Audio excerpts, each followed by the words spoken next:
ದರ್ಶನ್ ಏನು ಸ್ವತಂತ್ರ ಹೋರಾಟಗಾರನ ಕರೆಕ್ಟ್ ಆಗಿ ಕೇಳಿದ್ದಾರೆ ವಿಶ್ವನಾಥ್ ಅವರು. ದರ್ಶನ್ ಒಬ್ಬ ಕ್ರಿಮಿನಲ್ ಅಂತ ಹೇಳಿದ್ದಾರೆ. ಒಬ್ಬನನ್ನ ಮರ್ಡರ್ ಮಾಡಿ ಹೋದವನು. ಅಂಥವರಿಗೆ ರಾಜೋಪಚಾರ ಕೊಡ್ತಾರೇನ್ರಿ?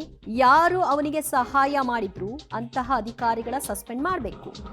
ಹೋಮ್ ಮಿನಿಸ್ಟರ್ ಇದರ ಬಗ್ಗೆ ಕ್ರಮ ತೆಗೆದುಕೊಳ್ಬೇಕು. ಪರಮೇಶ್ವರ್ ಯಾಕೆ ಸುಮ್ಮನಿದ್ದಾರೆ ಅಂತ ಪ್ರಶ್ನೆ ಮಾಡಿದ್ದಾರೆ ವಿಶ್ವನಾಥ್. ಈಗಾಗಲೇ ಏನು ಕ್ರಮ ಆಗಬೇಕು ಅದರ ಬಗ್ಗೆ ಮಾಡಿದ್ದಾರೆ, ಆದರೆ ಇನ್ನಷ್ಟು ಬಿಗಿ ಆಗಬೇಕು. ಮುಂದೆ ಆಗದೆ ಇರೋ ಹಾಗೆ ಏನು ಮಾಡಬೇಕು ಅನ್ನೋದ್ರ ಬಗ್ಗೆ ಆಲೋಚಿಸಿ ಅಂತ ಹೇಳಬೇಕಿತ್ತು.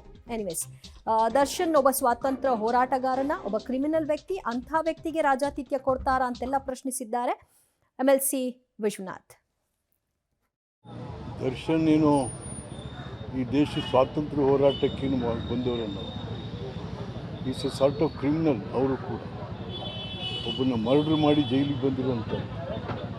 ಹಾಗಾಗಿ ಅವ್ರಿಗೇನು ವಿಶೇಷವಾಗಿ ಮಾಡಬೇಕಾದಂಥದ್ದು ಸರಿಯಲ್ಲ, ಮಾಡೋದ್ರೂ ಕೂಡ ತಪ್ಪಿದೆ.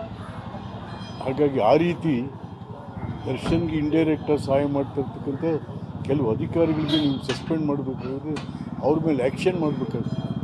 ಹಾಗೆ ಈ ಜೈಲಲ್ಲೂ ಕೂಡ ಸರಿಯಾದ ರೀತಿಯಲ್ಲಿ ಇಲ್ಲ ಅಂತ ಮತ್ತು ಯಾವ ರೀತಿ, where is the administration the state? ಹಾಗಾಗಿ the home minister the chief minister take serious cognisance of all these offences the jail or the home department.